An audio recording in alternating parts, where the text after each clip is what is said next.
So just as a note before we get started, this session will be recorded. Hello, my name is Charlotte M. Johnson, and I'm the Offsite Shelving Librarian at the University of Pittsburgh's University Library System, or ULS for short. Before I start, I want to give a land acknowledgement.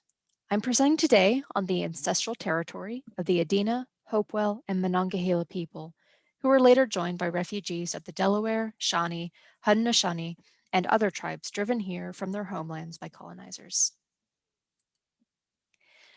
So this talk I'm giving today is called Managing Remote Storage Remotely, Implementing CAIASoft During the Pandemic. And it's about how I successfully and remotely led my team of 5 at the ULS's offsite facility through the implementation of our inventory management software, CAIASoft. I'm going to discuss specific problems that we were up against and the strategies I used to make sure we were able to move to this new software as smoothly as possible. And then I'm going to talk about how I was able to secure my team's buy-in throughout the process. So a little background. The implementation came at an unfortunate time. During this time, we were also in the midst of ULS's transition from Voyager to ALMA and a global pandemic. Not only did my team have to learn a new software on top of CAIASoft, we were also unable to receive the intended on-site training that CAIA staff provide to customers. Also, we only had a little over a month to prepare for this cutover since there were delays in getting our contract signed. But it was important to me that even while everything else was happening to us and around us, CAIASoft would be the least disruptive of them. So I did everything I could to make the transition as smooth as possible, even with all of the challenges we faced. So problem 1, training plans were changed. So ideally, Chris Brennan, the co-founder and operations expert at CAIA Solutions, would have come on site to train us. But since the pandemic made that impossible, we had to use online training modules called interactive evaluations. These modules, to be completed on site, were created in response to Chris being unable to train teams in person. My team were presented with questions or prompts, and they would have to use both the provided documentation and their own self-guided exploration to complete each section. This method of training did not suit many of the team's learning styles, and some wished they had more immediate feedback to assure them they were doing things correctly. So my solutions. Before anything else, I took the trainings myself to become familiar with the questions being asked and let my team know ahead of time what they could expect from these training modules. I also provided them with the relevant how-to documents from CAIASoft for each training, so they didn't have to hunt through the tutorials looking for the correct one. Periodically, I would also request the team's responses from Chris so I could provide them the feedback they wanted. Another part of the in-person trainings was supposed to be figuring out what our facility's workflows would look like with the new software. Without this, I rewrote the workflows suggested by CAIASoft's how-to documents to be a little more in line with how our facility already worked. The team really appreciated this, since that allowed them to learn how to use a CAIASoft specifically tailored to the ULS right off the bat. They wouldn't have to learn about tools we weren't going to use. For example, we do all of our digitization in-house, so we use the electronic retrieval jobs a little differently from other institutions. We also don't barcode our refile carts or our courier bins, so that was a lot of extra information in the tutorials that the team didn't need to know.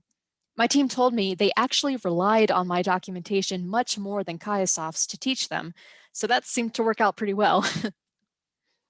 All right, so problem 2, safe on-site scheduling. My team had to be on site to complete these trainings since they involved a lot of handling of the materials. Now, they were already on site on a very limited basis so that they could fulfill requests for scanned articles and chapters. And to be clear, that is always our top priority, but doing just that took up the entire time they were allowed to be on site. I already had to cancel our grand plans of doing stacks auditing and other projects we keep kicking down the road. So my solution, I reached out to Chris to get a rough estimate of how long it would take to complete the modules. Then I figured out how many extra hours each person would need to come in to complete their training before the cutover date, which again was a little over a month.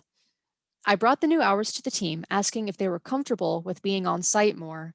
Thankfully, our team is small and our workstations are spaced safely. And with their okay, I went to our university librarian to get permission to allow each team member to come on site for 3 extra hours each week for self-guided training. Since CAIASoft is a browser-based service, having the training on site also meant that having solid internet access or a large enough screen at home was no longer the barrier it might have been. And even though it was difficult having to navigate COVID restrictions to get my team on site training, it was worth it. Between my teaching documents and CAIASoft's training modules, they got to work with our own data and materials and received a much more engaging training than they would have otherwise. Problem 3, communicating remotely. So due to my job duties, I'm the one who is most able to work from home. So most of the time I wasn't available on site to help my team with their training in person. In order to keep up open lines of communication, it was crucial that those lines be intentional and effective. So anyone would tell you the solution is communicating, but how do you know you're communicating well enough? At the start of this pandemic, I asked the team whether they preferred that I share every single little detail of an issue or prevent information overload by sharing only information I thought was relevant to them. They definitely preferred oversharing, which I did at our weekly check-in meetings. I shared every step of progress we were making toward the implementation and everything I knew about the training modules, which were being released on a gradual basis. I also let them know about any changes as early as possible, since some people needed the time to mentally prepare for the change. And to return to the ULS specific documentation I mentioned earlier, we ran into several obstacles on the back end of things. Alma and CAIASoft weren't always communicating well themselves. So I had to continually tweak the details of our workflows based on what Alma would or would not allow us to do. This continued well after the cutover date, and because we were now using the system live, I was sure to let the team know via email every time I made an update to our documentation. Because of how the team and I worked together, weekly check-ins weren't something I did with them before the pandemic started. But afterwards, they were invaluable, allowing us to have time set aside each week to have discussions and updates when we couldn't be together. Infrequent enough that they could still get their work done, but frequent enough that there weren't long stretches of silence from me.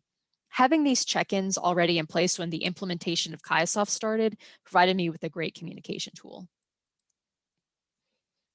As I mentioned earlier, the shift from a homebrew inventory system to CAIASoft occurred simultaneously with the library's shift from Voyager to Alma. And for that matter, we were also shifting from Skype to Microsoft Teams. So it's natural there were several growing pains. I tried to stave off too much negativity by pointing out the benefits of using CAIASoft whenever I could to underscore that our work will indeed be much easier after these growing pains. But I did allow space for some negativity because it was a big change after all, and I was sympathetic. In our weekly check-ins, I made sure to make time for my team to talk about what their thoughts were, letting them vent, letting them identify the cool new things we'd be able to do with the new software, and providing space for them to think through how things would change. Sometimes the venting was just in response to something new, and sometimes it was a good suggestion in disguise. So I tried to listen to everything compassionately and non dismissively. In order to get buy-in from the team, I involved them in the new workflows I was writing. Since they were going to be the ones doing this work on a daily basis, they needed to have ownership of their tasks.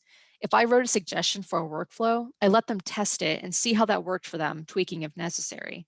If I didn't have time to write out a custom workflow, I let one of the team do it and had them teach the rest of us. It helped me out by providing a different viewpoint, catching aspects I wouldn't have. And I think letting the team learn from each other was also valuable, either from asking for help when they were on site to discussing it in our weekly check ins. After all, as the old saying goes, the best way to learn is to teach. Lastly, transparency is a value of mine, and I let the team know every time there was a setback or an extended conversation I was having with Kaya and other members of the implementation team. I hope this helped them feel like CAIASoft wasn't just happening to them, but that they were stakeholders and were entitled not only to stay apprised of everything going on, but to have input into how we transitioned to this software. They're the ones who have to use this new software after all. When we had delays getting our contract signed, I thought it was important to let them know the status of that so they wouldn't be taken by surprise when the implementation actually began. Throughout this whole process, I kept in mind that I was working for them as much as I was leading them. So overall, the team thought the transition went as well as could be expected. They didn't necessarily like the remote training modules, but as one team member put it, they still felt better prepared for using CAIASoft than they felt after hours of training videos for our other software. I will say that helped having something much more unpopular to compare it to. These strategies I employed to lead my team through a software transition are useful even outside of a pandemic. And they are: create concrete training plans, allowing for accommodations for people's learning styles and making it as easy as possible to get trained. Take a collaborative approach with your team when making new workflows by getting their ideas and feedback. And allow them to be human when faced with change, and make sure you do everything you can to support them through it. Thank you for letting me share my thoughts with you today. I hope this was helpful, and I hope you enjoy the rest of the presentations today. Here is my contact info for anyone who wants to reach out.